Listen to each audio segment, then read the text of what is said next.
Start. राष्ट्रीय राजधानी दिल्ली में हर साल सर्दियां आते ही यहाँ के बाशिंदों की सांसों पर संकट मंडराने लगता है। सरकार के तमाम दावों के बावजूद यहाँ की वायु स्वच्छ नहीं हो पा रही है। हवा में घुलता प्रदूषण का जहर आमजन की सेहत पर भारी पड़ रहा है। हालत यह है कि मंगलवार को दिल्ली का वायु गुणवत्ता सूचकांक 400 अंक पार कर गया, जो गंभीर श्रेणी में आता है। दिल्ली से सटे नोएडा की पहचान तो देश के सबसे प्रदूषित शहर के रूप में की गई।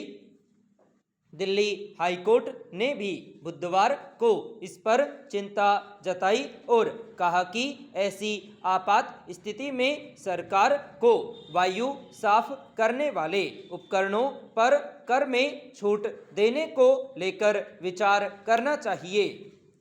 इसके लिए जीएसटी परिषद को जल्द से जल्द बैठक बुलाने का निर्देश दिया गया। ऐसे में सवाल है कि आखिर शासन एवं प्रशासन प्रदूषण से निजात दिलाने के लिए कोई स्थायी एवं प्रभावी योजना लागू क्यों नहीं कर पा रहे हैं। इस बात पर गौर करना भी जरूरी है कि जो उपाय लागू किए गए हैं, क्या उन पर व्यावहारिक रूप से अमल हो पा रहा है या नहीं। पैरा। यह लंबे समय से बहस का विषय रहा है कि आखिर दिल्ली में प्रदूषण क्यों बढ़ रहा है। इसके लिए कभी पड़ोसी राज्यों में पराली जलाने की घटनाओं को जिम्मेदार ठहराया जाता है, तो कभी दिल्ली एनसीआर में बढ़ती वाहनों की संख्या तथा उद्योग और निर्माण एवं ध्वस्तीकरण कार्यों को वजह बताया जाता है। मगर इन दिनों तो पराली जलाने की घटनाएं भी बहुत कम सामने आ रही हैं। फिर दिल्ली की वायु गुणवत्ता का स्तर गंभीर श्रेणी तक कैसे पहुंच रहा है। जाहिर है कि इसके पीछे कोई एक वजह नहीं हो सकती, इसलिए प्रदूषण के सभी स्रोतों का ईमानदारी से आकलन करने की जरूरत है। दूसरा यह सवाल भी महत्वपूर्ण है कि दिल्ली उच्च न्यायालय के सुझाव पर अगर वायु साफ करने वाले उपकरणों पर सरकार जीएसटी में छूट दे देती है, तो इसका लाभ भी आर्थिक रूप से सक्षम तबके तक ही सीमित रहेगा। बाकी आम लोगों को तो जहरीली हवा में ही सांस लेना पड़ेगा। उनके स्वास्थ्य की चिंता कौन करेगा।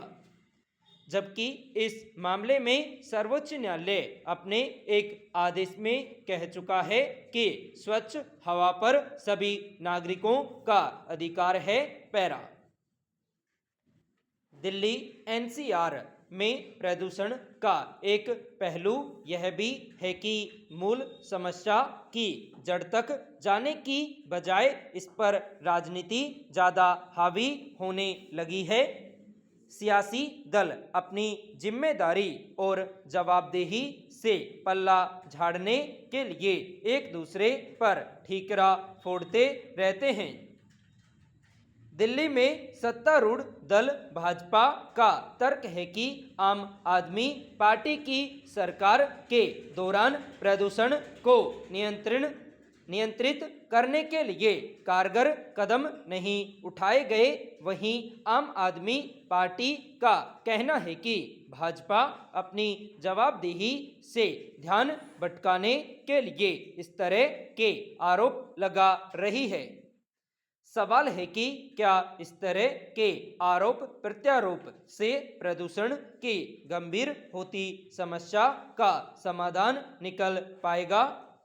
जहरीली हवा की वजह से जो लोग विभिन्न बीमारियों का शिकार हो रहे हैं, उसके लिए कौन जिम्मेदार है। समय आ गया है कि मानव जीवन की रक्षा को सर्वोपरि मानकर प्रदूषण पर नियंत्रण के लिए दलगत राजनीति से ऊपर उठकर सामूहिक प्रयास किए जाएं ताकि सभी नागरिक स्वच्छ हवा में सांस ले सके। पैरा।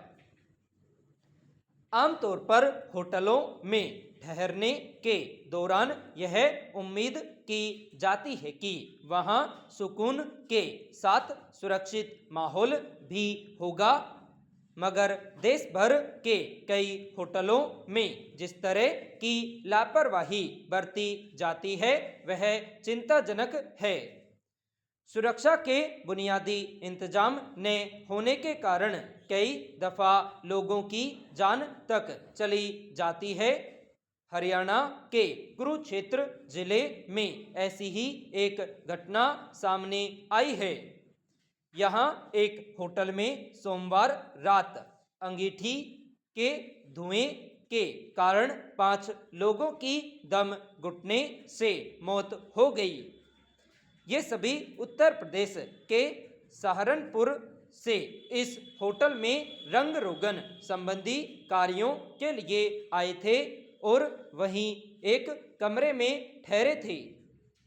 यह आश्चर्य की बात है कि इस होटल के कमरे में अंगीठी का इस्तेमाल हो रहा था। ऐसे में सवाल है कि अंगीठी का बंदोबस्त होटल प्रबंधन ने ही किया था या फिर इन लोगों ने अपने स्तर पर इसका इंतजाम किया, और अगर निजी तौर पर वहां अंगीठी लाई गई थी तो कर्मचारियों ने उन्हें रोका क्यों नहीं। यहाँ तक कि कमरे से उठते धुएं पर भी ध्यान न देना गंभीर लापरवाही की ओर इशारा करता है। पैरा। होटलों में प्राथमिक सुविधाओं के साथ सुरक्षा संबंधी बंदोबस्त की जांच करना स्थानीय प्रशासन की भी जिम्मेदारी है। गौरतलब है कि धुएं और आग की चेतावनी देने वाले उपकरण आमतौर पर कर्मचारियों को सचेत कर देते हैं। ऐसे में सवाल है कि इस होटल में क्या जरूरी सुरक्षा उपकरण नहीं लगाए गए थे। इस तरह की व्यवस्थागत खामी के लिए होटल प्रबंधन के साथ साथ वे अधिकारी भी जिम्मेदार हैं जो व्यावसायिक प्रतिष्ठानों में समय समय पर सुरक्षा उपायों का निरीक्षण करते हैं। कुरुक्षेत्र में हुए हादसे को टाला जा सकता था अगर वहां तैनात कर्मचारी सचेत रहते और सुरक्षा के माकूल इंतजाम किए गए होते। लापरवाही के इस धुएं में 5 लोगों के जीवन की लो बुझ गई तो इसका दोषी कौन है।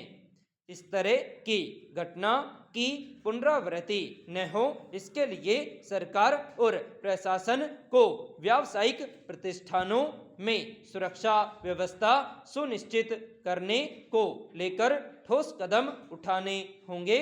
संपूर्ण विराम।